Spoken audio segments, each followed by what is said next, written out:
What's up, guys? Welcome to another episode of What the X.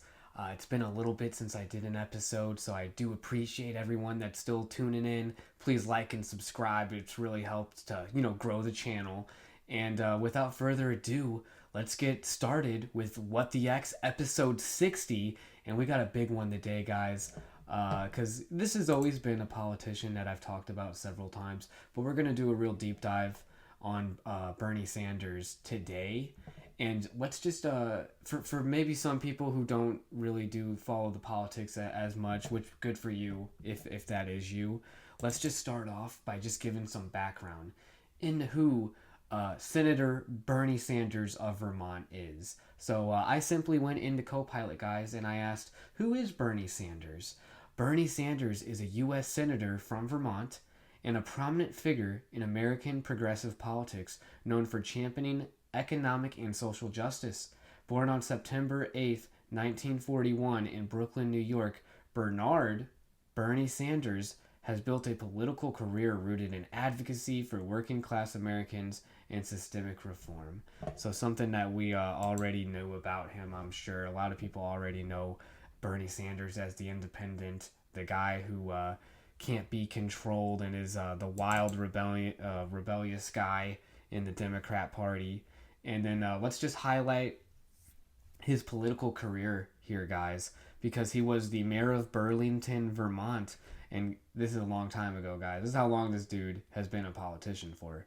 The mayor of Burlington, Vermont in 1981 to 1989, Sanders began his political ascent by winning the mayoral that's a hard word for me to say, guys, mayoral race by just 10 votes. His tenure focused on affordable housing, good cause, environmental protection, good cause, and progressive taxation. Depends on how you're spending the taxes, and not always a very popular opinion to have. U.S. House of Representatives, 1991 to 2007, represented Vermont as an independent, becoming the longest serving independent in congressional history.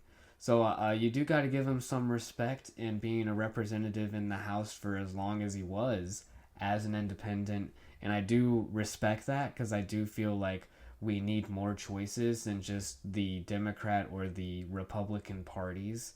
Those two parties alone just seem to, they're not going to change if they don't have anything to, or any other group to oppose them to make them have to change, like you see in capitalism with businesses. And that's why we don't like monopolies and things, even though those exist too. But it is an issue, and I do respect Bernie Sanders on running as an independent as long as he did. And then this is interesting, guys, because then he turns U.S. Senate. Now he's a senator, 2007 all the way to present day. That's a long ass time. 2007. Since then, he's been a senator. That's just right below governor, I would say, in politics. Currently serving his fourth term after re-election in 2024. He caucuses with the Democratic Party and has held leadership roles, including chair of the Senate Budget Committee from 2021 to 2023 Budget Committee. Interesting. So he's got his hands in the money. And he's chair of the Senate Health, Education, Labor, and Pensions Committee from 2023 to 2025. So he's staying busy. And then let's see what else we got here, guys. Presidential campaign. Sanders. We kind of. I mean, this is how most of us probably know him.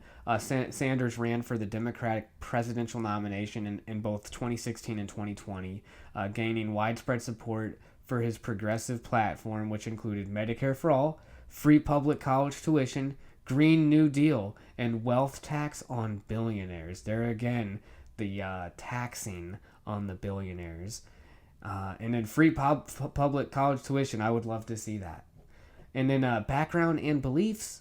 Education. Attended Brooklyn College and University of Chicago, where he was active in civil rights movements. Okay.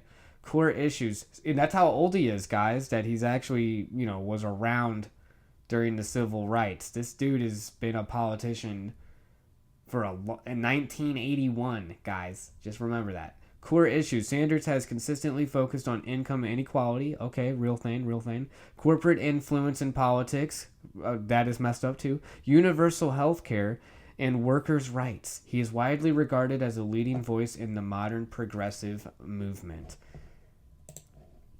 And then this is the final part, guys. Legacy and influence. Sanders has reshaped the national conversation around economic justice and inspired a new generation of activists and politicians. Despite identifying as an independent, his ideas have significantly influenced the Democrat Party's platform. So, guys, I know that a lot of you probably maybe had just skipped past this part of introducing who Bernie Sanders is, but I always like to give a little context. And I used ChatGPT, Copilot, all these large language models, these AIs, to get information. And I just want, kind of learned a few things myself there too. So I do appreciate you guys just sticking with me while I was reading through all those that background of Bernie Sanders. But that just sets everything up for this, guys, because this is the tweet that he had 6 hours ago. He says, Bernie Sanders says, "For the billionaires who sat behind Trump when he was inaugurated, things are going pretty well. Since Election Day, Elon Musk became 186 billion richer. Mark Zuckerberg became 47 billion richer. Jeff Bezos became $10 billion richer. How are you doing?" And then the U is caps, all caps, so he's talking directly to the reader. And Elon Musk, Mark Zuckerberg, and Jeff Bezos are getting put on blast for how much money they've made. And that's just, wealth builds wealth, right? That's kind of a something that is just like a cliche, but it's true. The more money you have, the more easy it is to grow that money. So how did I go about this, guys? I wanted to push back a little bit on Bernie's higher than mighty. He can do no wrong. He's way more morally superior to these billionaires. So I asked Grok, and Grok is another large language model, AI. And I asked Grok, I said, at Grok, does Bernie Sanders have any more books set to release? How much money has he made off his book deals and royalties? Does he accept any money from PACs, political action committees, or controversial donors? Just because I kind of wanted to see if there was any controversy from, a lot of politicians, guys, and the more politicians we do deep dives on, the more we're going to discover all the puppet masters that are having the streams. Tommy G did a really great video recently covering AIPAC, and there's a lot of money that controls a lot of what people do, and that's not a new thing. This has been going on since people have had power, since coins were minted. So let's not get it twisted. But that's another reason why we always need to still be skeptical, because these things, it's like, are we really going to be the exception, guys? Is this generation the exception to political corruption? I think not. And that's not saying all left is corrupt, all the right is corrupt. We're just doing a deep dive, right? We're just doing a deep dive into Bernie. And that's why I asked the question about the books, because, guys, you'll like Grok's response here. Grok's first response to me: Bernie Sanders released Flight Oligarchy yesterday. Literally, the dude released a book yesterday. I'm like, the guy's 70 years old. He's been running in office since 1980, and you're telling me he's got time to write all these books too while he's touring with AOC at his side? Something's up. I feel like he's got ghostwriters. He's got people that are just printing these out. Maybe he's using ChatGPT. But Bernie Sanders released Flight Oligarchy yesterday with no other books announced for the future. He has earned roughly $2.5 million from book advances and royalties since 2011, per financial disclosures. Sanders rejects corporate PAC contributions and funds campaigns through small individual donors, avoiding controversial big money sources. So say what you will, but I do have a lot of respect that he isn't getting bought out by PACs or by other controversial donors. that would have us, questioning his integrity and his ability to represent his people. It's like, I mean, I'm in an industry that's so highly regulated. It's crazy that the politics is not more regulated. I know they have to disclose these kind of things. This is how we get the information, but I feel like the conflict of interest that comes with PAC money is something that like should definitely be way more. And I know they have open secrets, and that's how they pull a lot of their sources, and AI gets the sources from open secrets too, which is awesome. But we're just gonna move forward just because let's just because it had that about the book. So my second question was, because of the PAC contributions, the fact that he has grassroots movements, he's able to get funded pretty well without needing investors, you could say. At Grok, does this mean Bernie Sanders is one of the most trustworthy politicians? Should we truly trust that he wants to represent his constituents? I'm a little optimistic. I'm like, I do like that aspect. I'll give the guy a chance. It should be as innocent till proven guilty. But it seems in this day and age, it's guilty till proven innocent for most high profile people you see get thrown in the news. But I'm not here to do a witch hunt on Bernie Sanders. So I'm just wondering, is this the guy? Can we get behind this guy? As a lot of people, already have for a long time. Since 1981, people have been getting behind this guy. So that was my second question. Grok's response, good old Grok, the response had, Bernie Sanders has maintained anti-establishment consistency for decades. Impressive.